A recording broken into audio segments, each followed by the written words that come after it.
Hey, so how about we just film our whole review like this? Because this is about 70% of this movie, don't you think? Well, we could make it scary and we could do this. Oh, you don't see me now.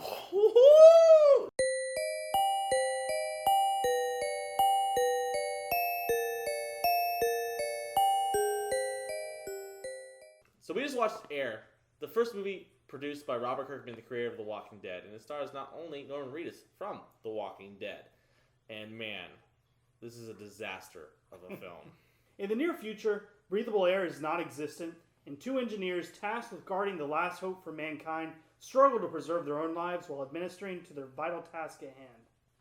So I went into this film really hyped. I thought that this could be like the same type of show that The Walking Dead is, but be like kind of like a sci-fi version of the suspense and horror that they create on the show. And man, none of that. This is such a slow burning film, and there's just not well executed at any point. There was multiple things wrong with this. The easiest way to explain why this movie is terrible is it should have just been a made-for-the Sci-Fi Channel movie, and it probably could have worked. I would have given it a pass if they had just said, well, we worked with a shoestring budget, we did the best we could. With the storyline would have been at least passable enough, but considering that they were like targeting this towards the Walking Dead audience, using Norman Reedus in it, I just felt like it was, hey, you like The Walking Dead, you like giving us our money, obviously. Well, we got to keep the lights on, so if you could just, pay to watch this. And then they go ahead and put out the most terrifying and I'd probably say the best scene of the film. They put it on YouTube as an advertising ploy to get you to watch the movie. But like, there's nothing that happens in this film. It goes at such a crawl's pace that it doesn't excite you, and you just get bored and wait for it to end. And it's just part of it's because of the leads that are in it. They have like this disgruntled background history that you have no explanation of why they're like the way they are towards each other. Yeah, exactly. They call each other buddy, but it's clear often that they hate each other. One of the actors says he's grown used to the other one, although that's not immediately apparent. They start looking like they kind of want to murder each other soon and often. From the starting gate, you can tell how this film's going to play out beat for beat, because there's just like they're at odds, and you just know that it's going to, once there's problems arise, they're not going to meet on the same terms. Yeah, and it's part of the reason because I don't know how to pronounce his name exactly. It's Tajami something. I'll put the name right here. So that's how you say his name.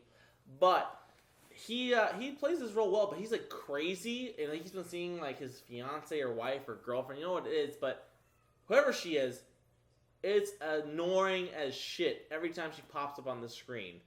She doesn't talk really. She says like a couple lines here or there, but every time I see her, it's just like, can you please go away? Go back to sleep? Yeah, it was kind of like, she reminded me of Cortana from Halo if Cortana did nothing to explain the narrative whatsoever. It just, every time it came up, like you said, it was a distraction. I know that it served a purpose, supposedly, and it was trying to explain the backstory a little bit, but all it did was slow down the pacing of the movie the entire time. The first 10 minutes of this film, I was kind of engaged, and I thought that was really, really cool. There's some really cool slow-burning shots with the camera pans across the bay that they're in and their environment, and the score is really good. The best part of this film I would give is to the score. Can we agree on one thing, is that the sci-fi concept that it starts off with, that sound... It could work. It would definitely work in a film, but they just the writing and the execution. The director of this film has never made a movie before. His biggest credit is Red Dead Redemption, a video game. So that probably explains it right there.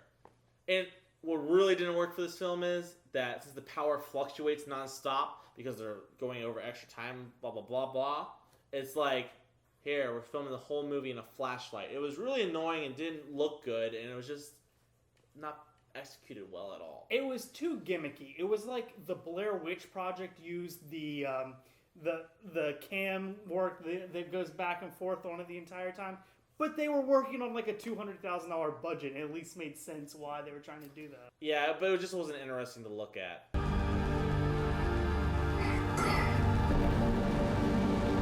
Where are you gonna go? You got no hands! So I think it's safe to say that we don't think highly of this movie. I was even more disappointed. I made Ryan watch it. I feel bad for saying, hey, we should check out this new film from Robert Kirkman he's putting out. because it just fails on all fronts. It has just passable acting, terrible plot points, and the pacing is not strong in this film. And for that reason, I'm giving this 3 out of 10 reels. I watched this on iTunes, and I had the choice between paying $15 to buy it or $7.99 to rent it. I chose to buy it because it usually seems like a better value. I chose poorly. I chose piss poorly. I'm giving this 4 reels out of 10. So this has been our Moonlight review of Air. If you enjoyed this review, make sure that you like and subscribe down. This is a real report, and thanks for watching, guys.